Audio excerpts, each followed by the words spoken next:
welcome back to my channel. I know it's been like a really long time since the last time that you saw me, but your girl has been going through a lot. Okay, I have been going through a lot, but we thank God I'm here now. So today's video is gonna be different. Please just keep my family and I in your prayers, guys. Like, just pray as the Spirit leads you. There's a lot going on, but I trust that we will see the Lord's hand in it, and maybe one day I will be able to testify about it. So today I wanted to share with you about my trip to Bulgaria. That was actually one of my favorite trips so far. So I hope that you're going to enjoy this video.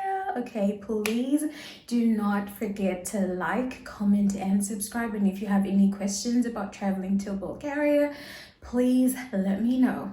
Okay, so I traveled to Bulgaria in August, right at the end of August, and that's like a really good time to travel there because it's the summer, but then it's in Eastern Europe, so it's not really hot. Like, it's not too hot. It was great. The temperature was great because I was actually coming from Malta at the time, and Malta felt like a furnace at the time. Like, temperatures were constantly above 33 degrees.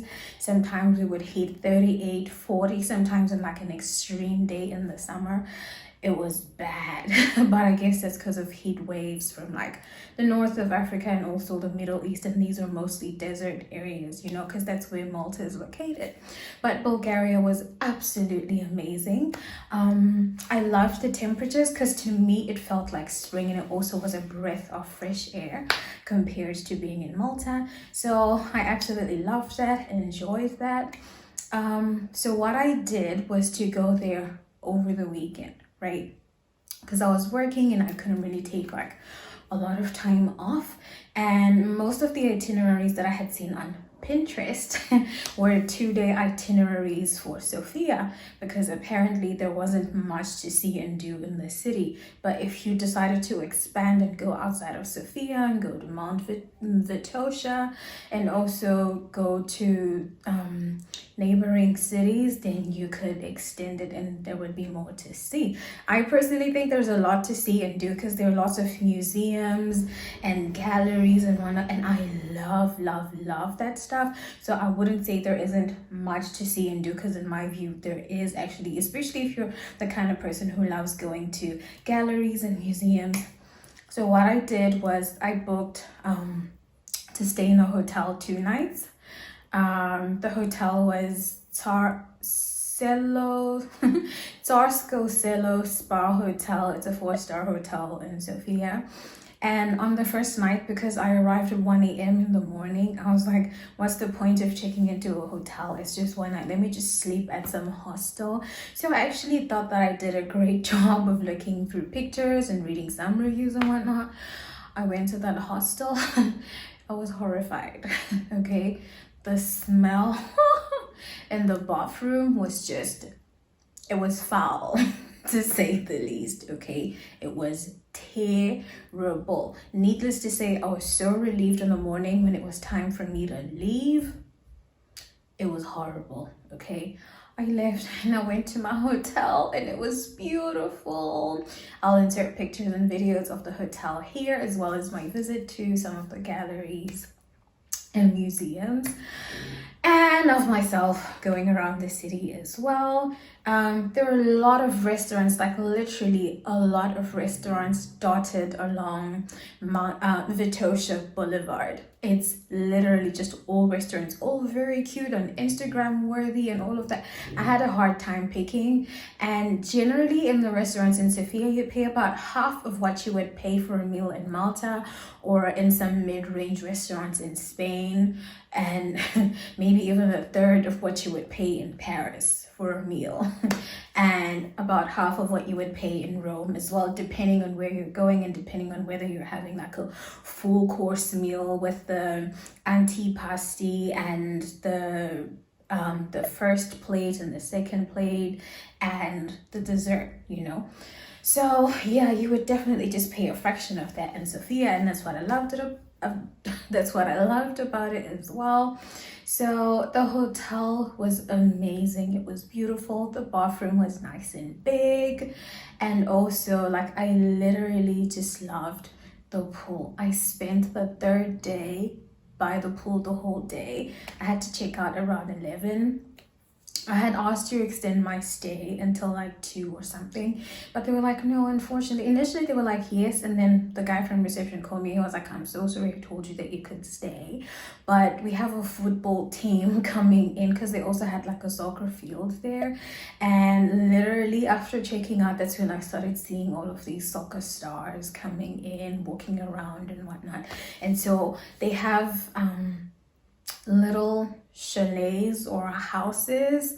They're kind of like duplexes with like a couple of rooms. I think maybe 6 rooms or 5 rooms each on 2 floors. So all of the rooms in mine were occupied, and they were like, we could have moved you to a similar room that this football team has booked for all of its players. So yeah. I was like, okay, cool, I'll go chill by the pool, and I took some really cute pictures. I'm gonna share some of them too.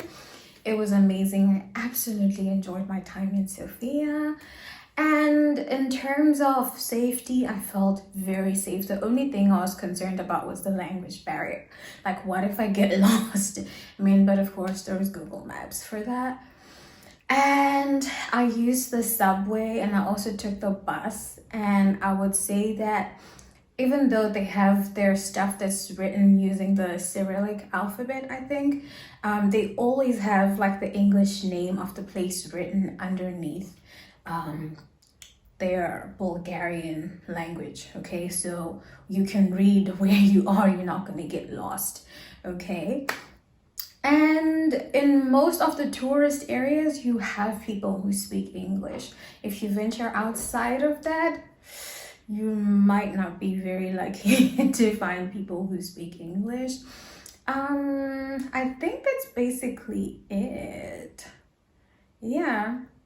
And I got a couple of souvenirs from there. I got some really cute things from there. I absolutely loved my time in Sofia. So, oh, guys, on the last night, I was at this restaurant minding my business, and there was this guy. He came and he was like, oh, would you like to go out for a drink? I was like, no, I'm pretty exhausted. I want to just go back to my hotel room and rest.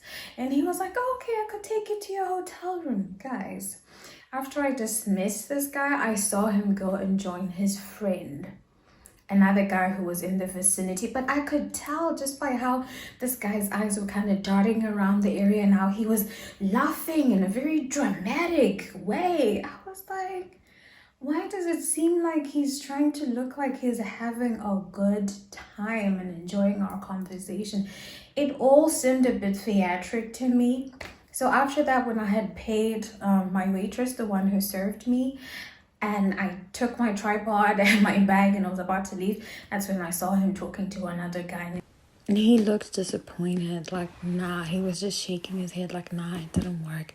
The conversation itself was very awkward. He was talking about how with like people, sometimes you can't tell how old they are. Because I mean, I know I get the whole black don't crack thing, but that, I mean, that's not something that you bring up in the first conversation that you have with someone, especially after asking them out for a drink and they say no. You ask to drive them to their hotel and they tell you you're a stranger. And yeah, it was just very awkward to me. But like, just stay safe, okay? Be safe out there.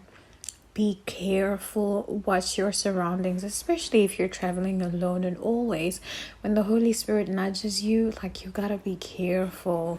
If he tells you no, if something is off, something is definitely off. Listen to those instincts and listen to the Spirit of God.